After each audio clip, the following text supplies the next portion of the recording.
Feliz.cl, plataforma para administradores de condominios, corredora de seguros, control de acceso para tu edificio y más. Presenta Clave Morse. Ahora, en la 92.9 te entregamos la información y el análisis de los principales hechos que mueven los mercados financieros de Chile y el mundo. Clave Morse.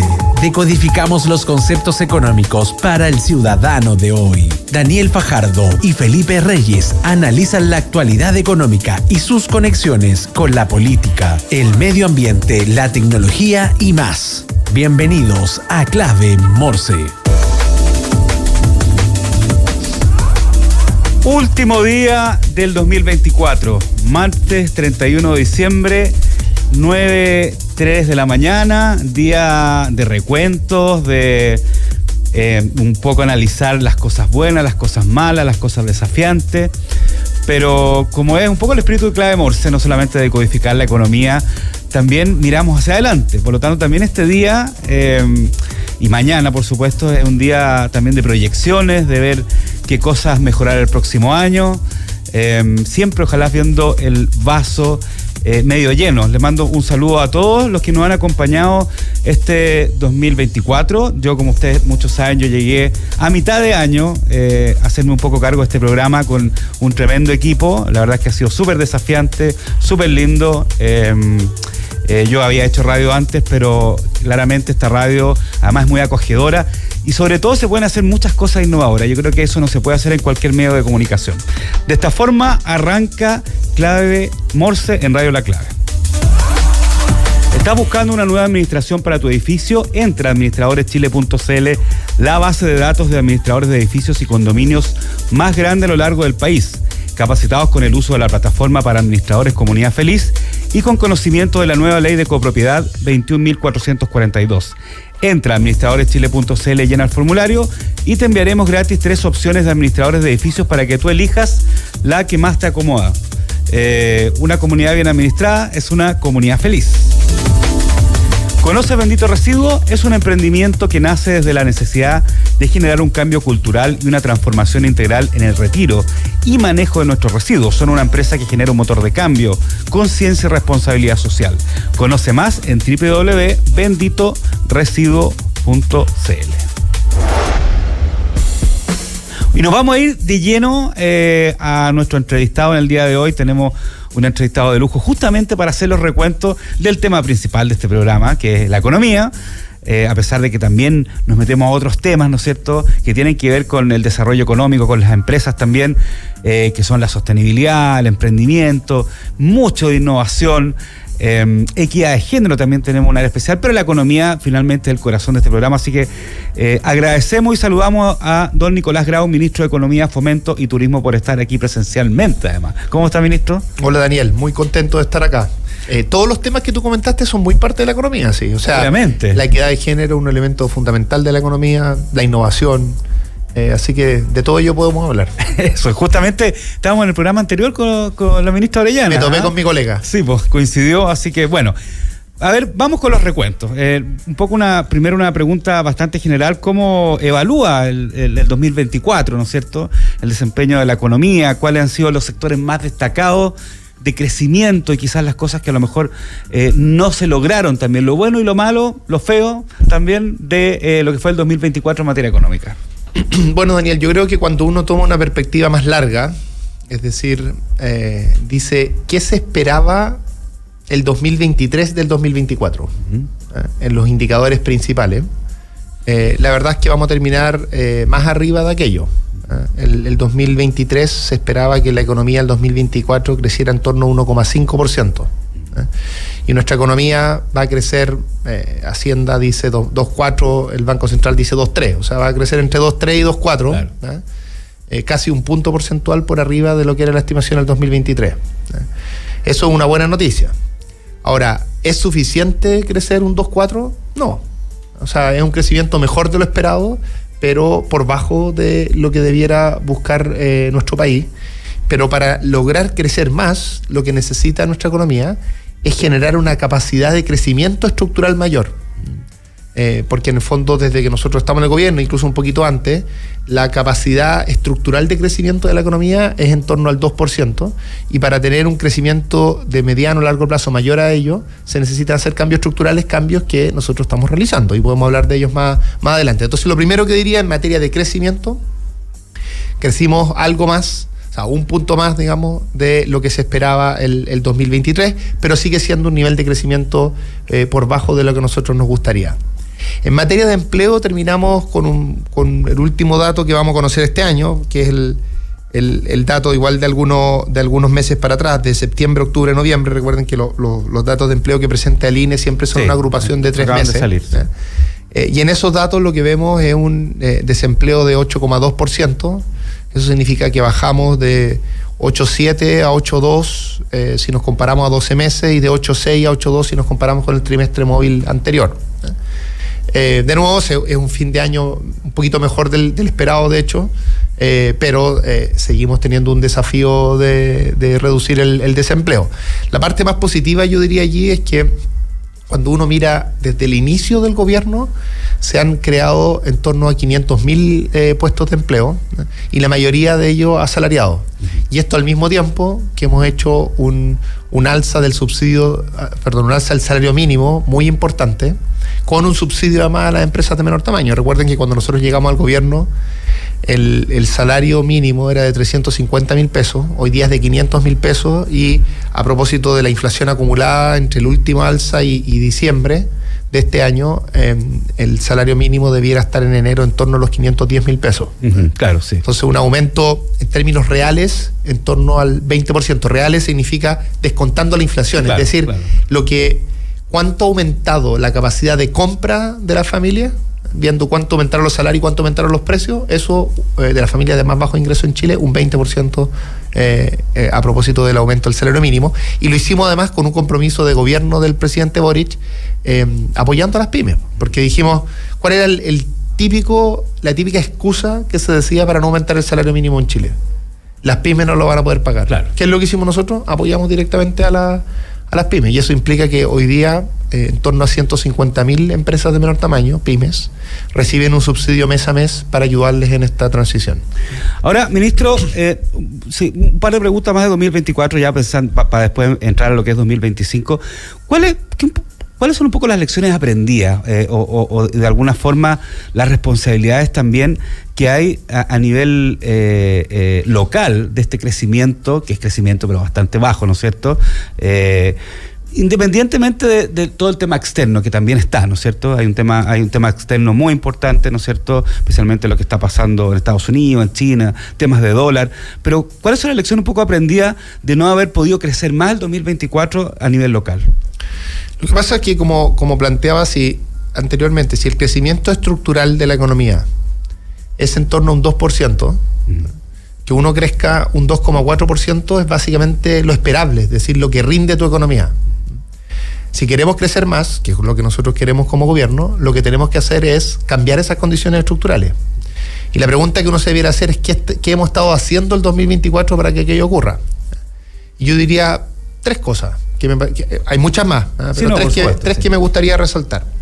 La primera es que estamos muy avanzados en nuestro proyecto de ley que va a hacer un cambio sustantivo en la forma en la que se dan los permisos en Chile para una inversión, los permisos sectoriales, es decir, claro, los no ambientales. Sí. Vamos a permitir apurar ese proceso en torno a un 30 a un 70%, dependiendo de las características del proyecto, y sin reducir el estándar regulatorio. Es decir, sin exigir menos, sino que estamos reorganizando los procesos, cambiando una serie de cosas. Es una reforma muy profunda que nos va a permitir reducir el tiempo, insisto, sin por ello que la sociedad enfrente un riesgo mayor. Y eso es fundamental. La Comisión Marcel, la Comisión Marfan, se parece el ministro de la... Sí. La Comisión Marfan, que llamó el ministro Marcel, estimó el efecto que podría tener una reducción del 30% del tiempo de los permisos, y un aumento bien sustantivo. Me refiero al impacto que puede tener en el crecimiento de la economía. Entonces, nosotros acabamos de hacer un acuerdo con la Comisión de Economía del Senado. Eso implica que vamos a acordar una serie de áreas de este proyecto de ley donde vamos a hacer cambios, indicaciones que vamos a ingresar la primera quincena de enero. Y a partir de eso debiéramos tener un acuerdo para poder, ojalá, sacar este proyecto de ley en enero del Senado. En enero. Claro, y eso implicaría... Antes que venga el receso legislativo. Claro, y eso implicaría que este proyecto sería ley entre enero y marzo, básicamente. Ya, perfecto. Entonces es una muy buena noticia, porque lo que va a implicar esto es que uno de los desafíos que tenemos en nuestro país, que es tener un diseño regulatorio que implique que los permisos se demoran menos, porque se demoran mucho. Mira, déjame darte un ejemplo bien concreto, porque la gente piensa que estos son solo grandes proyectos. En la actualidad, expandir un restaurante, es decir, ampliar un restaurante, toma más o menos en permisos 8 meses. Y producto de nuestro proyecto de ley va a demorarse 2 meses. O sea, esto va a acelerar los proyectos públicos, los proyectos privados, va a acelerar los proyectos de grandes empresas y también los proyectos de pequeñas empresas. ¿Podría eso también mejorar y subir un poco la inversión en general, que ha estado bastante complicada? Ese es justamente... digamos, en 2024 la inversión es un tema. Uno lo ve en los gremios empresariales, y no solamente los gremios de las grandes empresas, sino también de las pymes, como están muy preocupadas por la inversión, porque si la inversión es baja, al final nada funciona bien, digamos. Bueno, ese es justamente el efecto principal que debiera tener una reforma de esta naturaleza. Una reforma de esta naturaleza va a aumentar la inversión a través de 2 mecanismos principalmente. Hay primero un mecanismo de corto plazo. Digamos, hay proyectos de inversión que están en el proceso de tramitación, y producto de este proyecto de ley ese proceso se va a apurar. Es decir, el primer efecto que tiene una reforma de esta naturaleza es apurar proyectos que están allí a la espera de su materialización. Pero hay un segundo efecto, y es que hay proyectos que tal vez no se están realizando en la actualidad por lo engorroso que está haciendo nuestra regulación. Entonces esos proyectos que no se harían si no tuviéramos esta reforma, van a existir producto de esta reforma, por lo tanto vamos a tener también más inversión por esa razón. Es decir, hay un efecto de apurar y hay un efecto de crear inversiones que de no tener esta reforma no se realizaría. Entonces, ese es un primer tema bien fundamental, porque sea quien sea, venga en la siguiente administración, producto de este proyecto de ley, va a tener un crecimiento estructural más grande. Es decir, si hace las cosas bien, como nosotros lo hemos hecho durante este año y en general durante el gobierno, ese techo que tiene, que es básicamente tu crecimiento estructural, va a ser más grande y va a tener condiciones para poder crecer más. Y otra cosa bien importante que estamos haciendo, iba a ser 3, entonces lo voy a decir bien rápido. Sí, no hay problema. Es que esto bajo el liderazgo de la subsecretaria Petersen, la subsecretaria de Economía, ya pasamos a segundo trámite, es decir, pasamos de la Cámara de Diputados al Senado, el proyecto que crea la Agencia de Financiamiento e Inversión para el Desarrollo. Esto es lo que nosotros en campaña lo nombrábamos Banca de Desarrollo. Sí.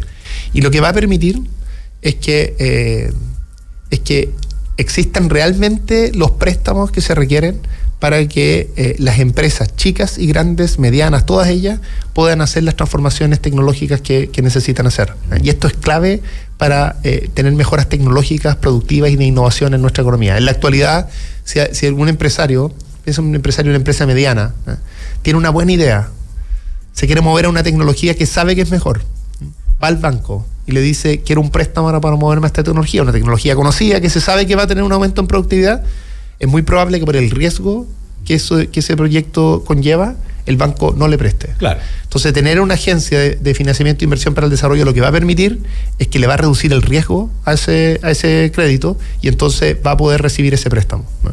Este es un cambio bien importante, además es un cumplimiento de nuestro programa, y también vamos a avanzar con ello. Entonces, fíjate que estamos avanzando en materia de permisos, por un lado, que es agilizar, hacer un Estado más eficiente sin bajar el estándar, pero que reduzca los tiempos. Vamos a mejorar el sistema financiero para hacer la transformación productiva que requiere hacer nuestro país. Y además estamos impulsando sectores con mucha fuerza. Yo diría que ahí el más relevante, donde va a haber una transformación más profunda y más palpable, es en el caso del litio. Nosotros, en la Estrategia Nacional del Litio, esto es liderado por la ministra Aurora Williams, de Minería, vamos a hacer una transformación muy profunda. Lo diría en 3 dimensiones. Vamos a poder duplicar la producción de aquí a 10 años, porque todos estos proyectos toman tiempo. Sí. Vamos a haber hecho el compromiso de conservación más grande que se ha hecho en la materia. Cuando nosotros llegamos al gobierno había más o menos un 7% de la superficie de los salares protegida, y producto de la estrategia eso va a aumentar a más del 30%. Vamos a hacer un cambio tecnológico muy grande porque la forma en la que se extrae actualmente el litio tiene un impacto muy fuerte en el medio ambiente. Y como nosotros queremos aumentar la producción, pero queremos reducir el impacto en el medio ambiente, la única forma de eso es empujando por nuevas tecnologías que puedan sacar más litio, pero con un menor impacto en el medio ambiente. Eso a pesar de que las ganancias del litio no estuvieron muy bien este año, digamos, y eso afecta tanto al sector privado como al sector público. Mira, Daniel, todo depende siempre con qué uno lo compare. El precio del litio este año ha estado a veces un poquito más arriba, un poquito más abajo, pero en torno a los $10,000 dólares por tonelada. Sí. Bueno, hace unos 5 años ese precio era $4,000. Claro. Y hemos tenido mucho más. Lo que pasa es que tuvimos el 2022 un precio que llegó a estar hasta $80,000. Pero eso estuvo totalmente fuera de rango. ¿Cuál es el precio que se espera de mediano a largo plazo con el que en general se calculan las inversiones? En torno a $20,000, $18,000. Entonces es un precio un poco más bajo de lo que debiera ser el precio a largo plazo, pero es más alto que otras veces y sigue siendo tremendamente lucrativo, tanto para el sector privado como para el Estado. Y además, insisto, digamos, el ícono de la Estrategia Nacional del Litio, que es el acuerdo entre Codelco y SQM, es un acuerdo que además, esto se dice muy poco, es un acuerdo que va a permitir que durante el 2025 Codelco se transforme en una de las 5 empresas líderes en el mundo del litio.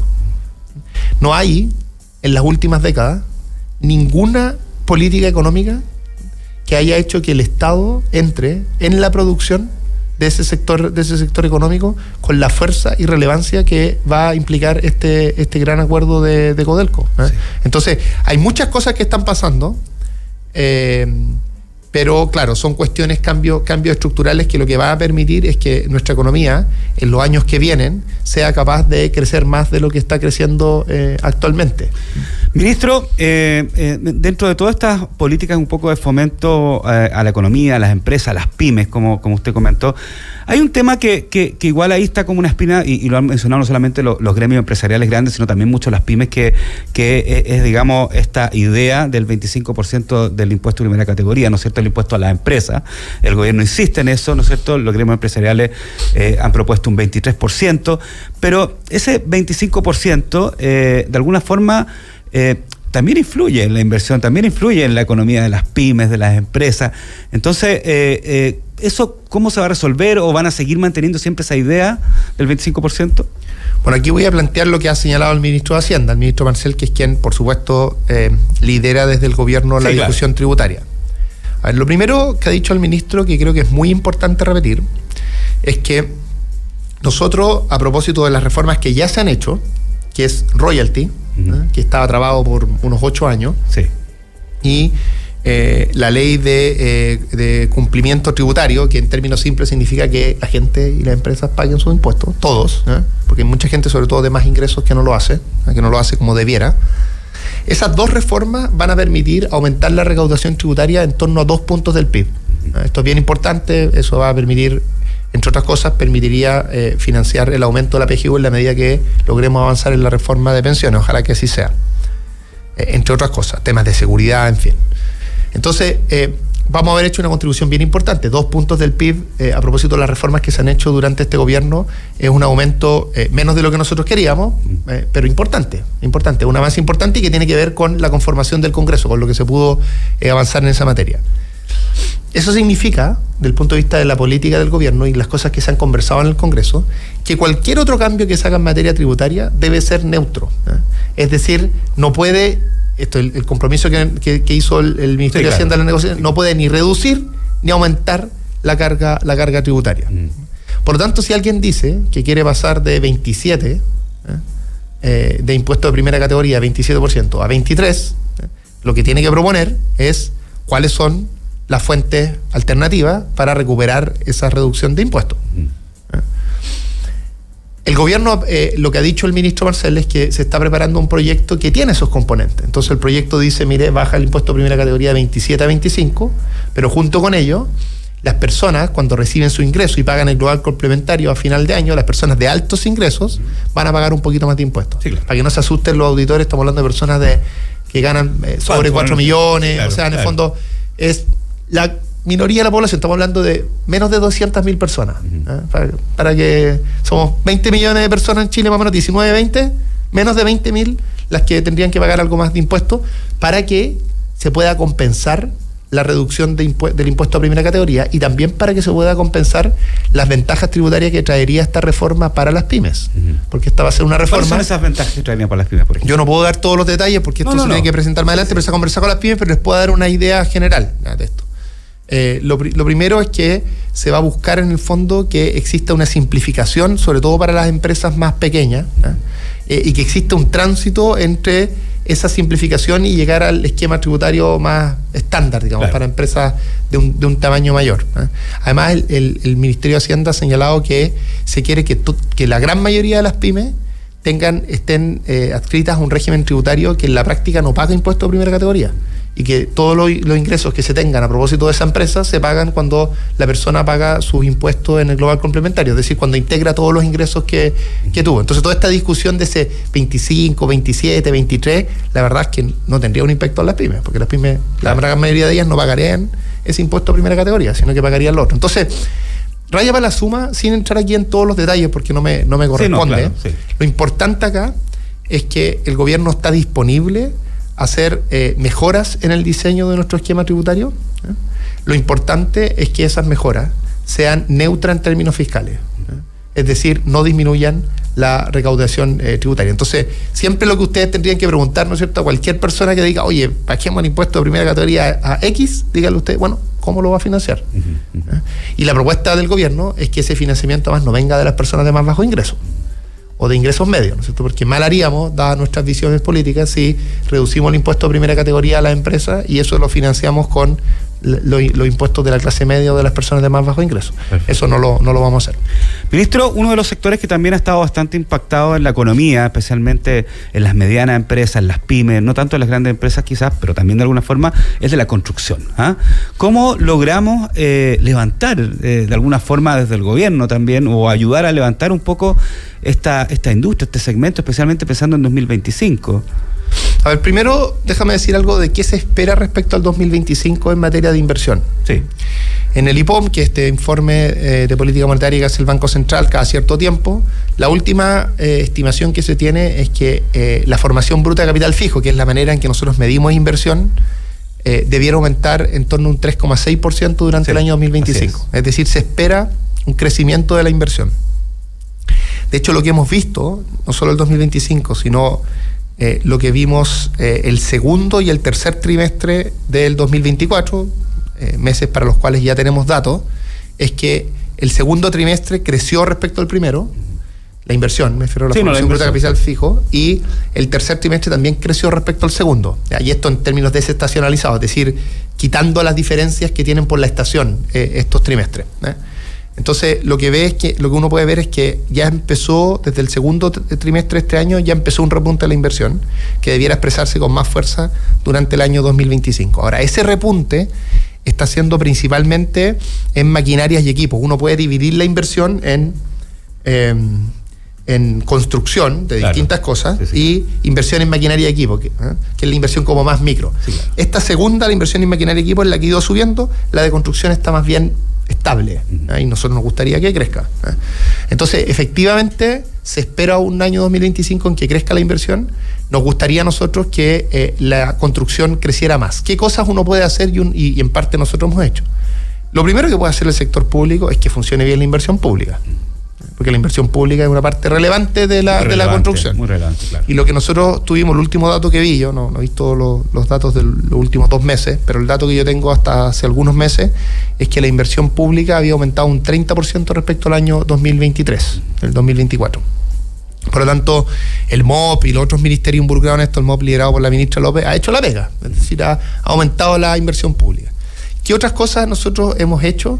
Bueno, nos hemos preocupado de las condiciones financieras del sector de la construcción y por eso creamos, y lo hemos ido extendiendo más bien, creamos lo que llamamos el FOGAES, que es este Fondo de Garantías Especiales, que lo que hace es que al sector de la construcción le da garantías para que cuando va a pedir un crédito al banco, si esa empresa de la construcción después no puede pagar, el banco, o sea, el Estado cubra una parte de ese no pago, en el fondo. Y esas garantías lo que hacen en la práctica es que reducen el riesgo de esos préstamos y permiten que más empresas puedan acceder a ese crédito. Lo que ha estado trabajando el Ministerio de Hacienda es una forma de fortalecer aquello, claro, para que el 2025 las condiciones financieras que tengan el sector de la construcción sean mejores. Hemos hecho otras cosas también, por ejemplo, voy a decir cosas bien concretas, que de hecho las pidió la Cámara Chilena de Construcción. Habían algunos permisos de construcción que tienen un cierto periodo, si recuerdo bien, 3 años, que iban a caducar. Porque se ha demorado un poco, como está un poquito lento el sector, no se han materializado a pesar de que tienen los permisos. Entonces nos decían ellos, extendamos estos permisos, el tiempo para que se puedan materializar, de forma tal que no tengan que partir de nuevo todo el proceso. Bueno, un trabajo del Ministerio de Vivienda, liderado por el ministro Monte, hizo esa pega. Entonces, hemos estado tratando de mejorar las condiciones financieras del sector de la construcción, y también nos hemos preocupado de que los permisos de los proyectos que no se han podido materializar porque la actividad ha estado más lenta no caduquen. Entonces, ahora, ¿va a ser o no esto suficiente? Bueno, lo vamos a ver durante el 2025, pero nosotros estamos trabajando bien en conjunto con la Cámara Chilena de Construcción, y además impulsando la inversión pública para que tengamos un año mejor de la construcción. Ahora, en parte lo que sucede es que hemos tenido condiciones financieras complejas, por un periodo largo de tiempo, y eso en algún momento le pega al sector de la construcción.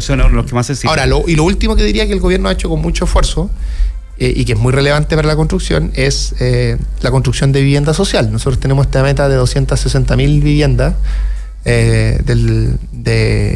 con subsidio, ¿no es cierto?, viviendas sociales, y el ministro Monte está trabajando durísimo para que eso se cumpla. Es un objetivo que es bien ambicioso.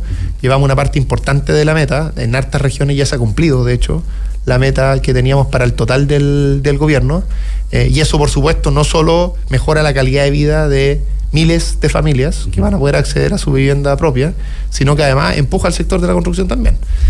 Ministro, nos quedan 2 minutitos, se nos lleva el tiempo volando, pero no puedo dejar de preguntar un tema que también de alguna forma es de clave Morse, y es del próximo programa que después que se va a emprender es clave en términos generales, cómo se ve un poco el fomento también al emprendimiento, a las startups, a las pymes, a todo lo que es el mundo emprendedor para el 2025, que también es parte importante de su cartera, digamos. Bueno, en la última encuesta que yo vi de emprendedores del mundo de startups, o otra forma de llamarle a esas empresas son pymes de base tecnológica, claro, ¿no? Es que ellos presentaban que habían 2 problemas fundamentales para poder crecer con más fuerza. Uno, el tema de permiso, que lo estamos abordando. Sí, claro.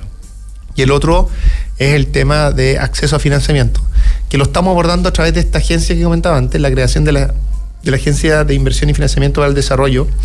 Va a tener una parte que se llama el fondo de fondos. Sí, claro. Sí, el famoso, tan ansiado fondo de fondos. ¿Qué es lo que permite esto? Para decirlo en términos bien simples, Chile ha sido relativamente exitoso en los últimos 10 años, por trabajo de administraciones anteriores, con este programa Startup Chile, que lo que permite es que se desarrollen ciertas startups en Chile.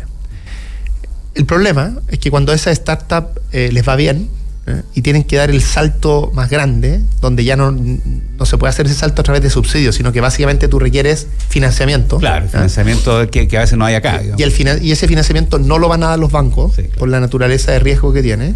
Requiere equity, es decir, alguien que se meta en el negocio. Requiere que tengamos un capital de riesgo suficientemente profundo en Chile. Y eso no lo tenemos.